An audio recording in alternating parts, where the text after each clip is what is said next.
Tapatan po tayo ngayong 2010. Namumblema ka ba sa kapital? Balik kami 2005 mo. Noong 2005 ba, yan din ba ang problema mo?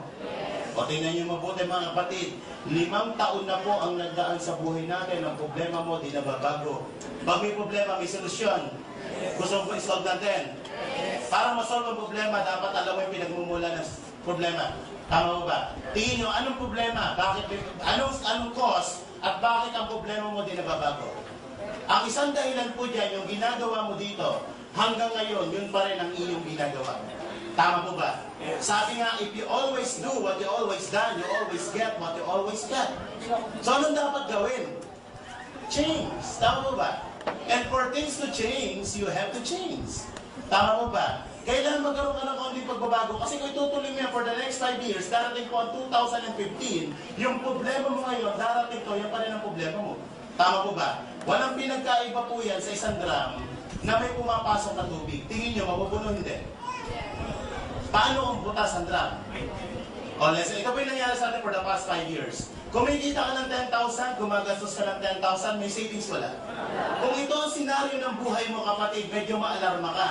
Bakit? Kahit pagtrabaho ka ng matagal na panahon, hindi po mapupuno yan. So, anong dapat mong gawin? Hindi tapalan yung butas na yan para mapuno yan. Kaya tanong, ano yung butas na yan?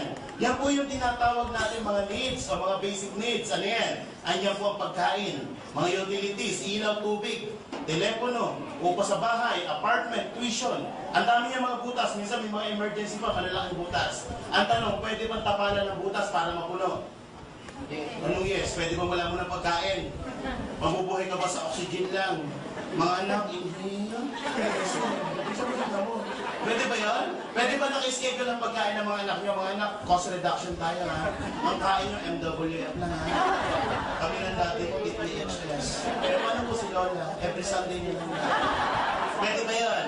Hindi pwedeng tapalan ng butas. Tama po ba? So, anong point doon? Kapag dito ka nakapokus, ang tawag yan is scarcity mentality. Pilit mo kinukontrol to na hindi mo naman kayang kontrolin. Bakit ang nagkocontrol po dyan is outside world? Kahit mag-running araw-araw sa Malacanang, hindi baba ang presyo ng bilihin. So, anong dapat mong gawin? Kontrolin ang bagay. Ngayon 2010, ang kukontrolin mo yung bagay na kaya mong kontrolin. Ano yun? Itong kinikita mo. Walang pipigil sa'yo na magdagdag ng kita. Tama po ba? Let's say, pinasok mo yung 2010 ang AIM Global, ang negosyo ng AIM Global.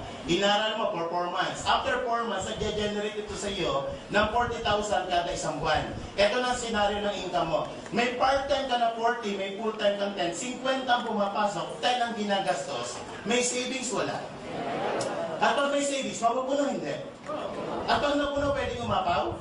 Pag umapaw, ito na po yung pinakamasarap na parte ng buhay mo. Bakit pag umapaw mo ng gastusin, ilagay mo sa isang mas malaking lalagyan? And your money makes money.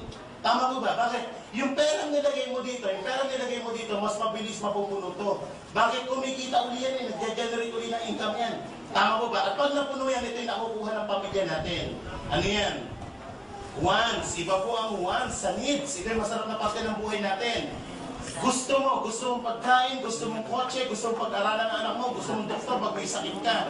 Pag medyo maliit po ang kinikita natin, hindi po yung gusto natin na nasusunod. Kundi yung gusto nito na ipakain sa anak mo. Yung gusto niya na tirahan mo, yung gusto niya ospital para sa'yo. Nangyayari hindi. Bakit maraming pila sa mga public hospital kumpara sa private hospital? Kasi ito ang may gusto, hindi ikaw. Napipilitan ka sumunod dito. Nangyayari hindi. Subukan pumunta sa mga restaurant na mamahalin, na yung pera mo 100 lang. At tingin mo sa presyo saan? Hindi ka nakatingin sa menu, nakatingin ka sa presyo. Di ba, match meal naman ito, tama. Pag tingin mo sa presyo, eto, 40 yan, extra rice. Di ba? So pag ito na po, ito yung tinatawag natin mga dreams. May mga pangarap po ba tayo? Yes! Nangangarap ka ba ng magandang sasakyan? Yes! Magandang bahay? Yes! Malaking savings? Yes! Less than mga 30 million ang pangarap mo at nakuha mo. Tingin mo, pwede o pwede? Pero paano?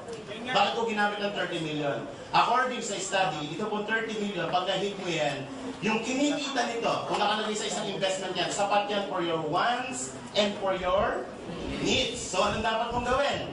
Marami pong paraan, maraming avenue para kitain yan. Pwede kang pumasok dito. Ito yung tinatawag ng mga self-employed at mga empleyado. Pwede ka rin dito, yung tinatawag na business at mga investment. Kung ikaw ngayon, i-check natin, nasa ka ngayon, kung ikaw ngayon ay nasa kategoryang ganito, na sumusweldo ng 10,000 per month, sa loob ng isang taon, magkano ng ipon? 120,000. 10 taon ka magtrabaho, magkano po ang savings? 1.2 million. Kung 10 taon mong hindi ginagastos to, ibig sabihin na ikitain ka sa kapitbahay mo, na ikishampoo ka, na ikiligo ka, for 10 years, may 1.2 million ka. Salog ka ng lipunan. Sino po dito mga employed na katulad ko? Taas po kamay. So kayo mahiya. Okay, lalaki ko na natin. Sir, ilang taon na po kayo? 28. Ilang taon na po kayo nagtatrabaho, sir? 28 din? Incarnated ba, sir? Ilang taon ka nagtatrabaho? 6 years. Ang tanong, nakakayo ka ba ng 10,000 per month sa loob ng 10 na taon? Okay, sir. Ang goal, ang pangalan mo, sir? Josh. Okay, ano pangalan? Josh. Ang goal mo ngayon, Josh, bigyan ka ng target ha. Ang goal mo in 2010, dapat na-hit mo yan. Ang goal mo is to make 30 million. So, simula June, Josh, i-save mo yan. Para pagdating next year, June, meron kang 120,000. 10 years, 10 working years, ibig 38 kami, 1.2 million ka. Ang goal mo is 30 million. For 10 years, may 1.2 ka. Ito ang goal mo.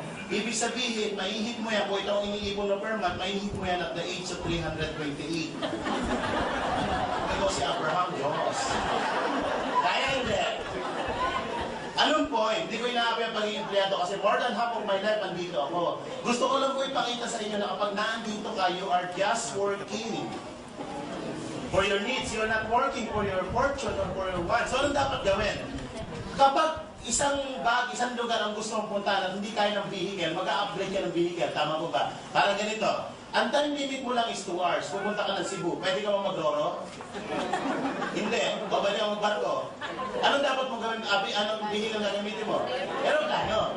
So, meron kang iihit na ganito. Hindi mo kaya kuhanin dito kasi aabuti ka ng 328. Kahit laki mo ng laki restaurant, hindi mo kaya abutin yan. Tama mo ba? So, ano dapat mong gawin?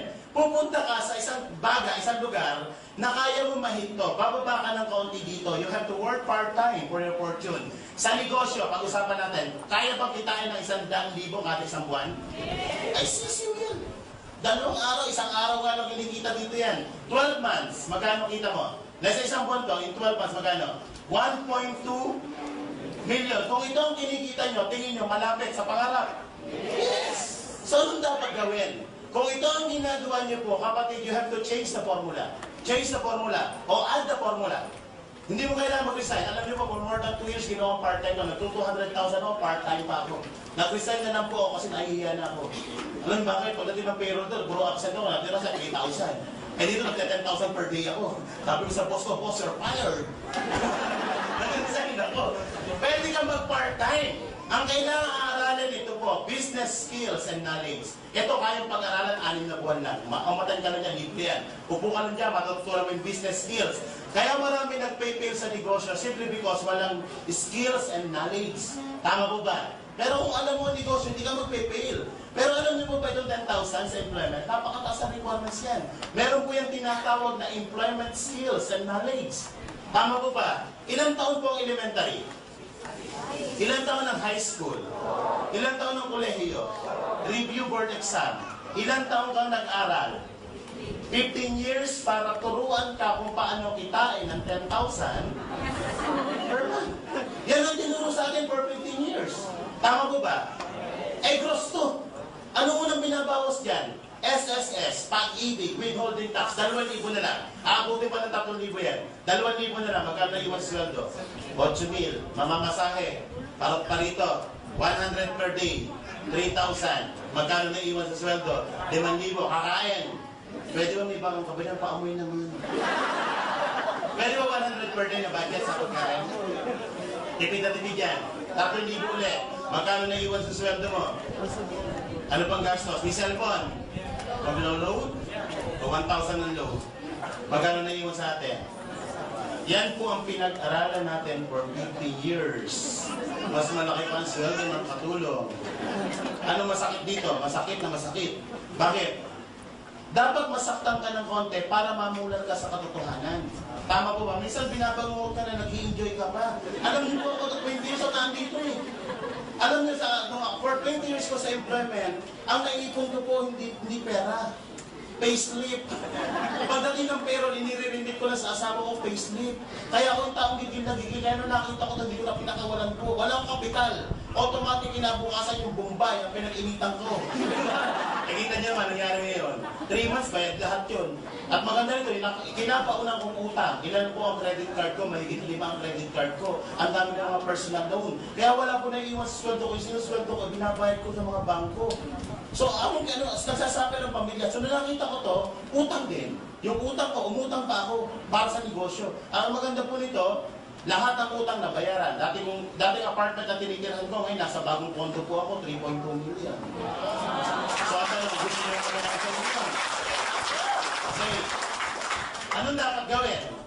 Skills and knowledge. Bago ka magsimula, dapat may kapital. Tama po ba? Wala po negosyo, walang kapital. Tataya ka ng konti, hindi ka mananalo sa loto pag hindi ka to.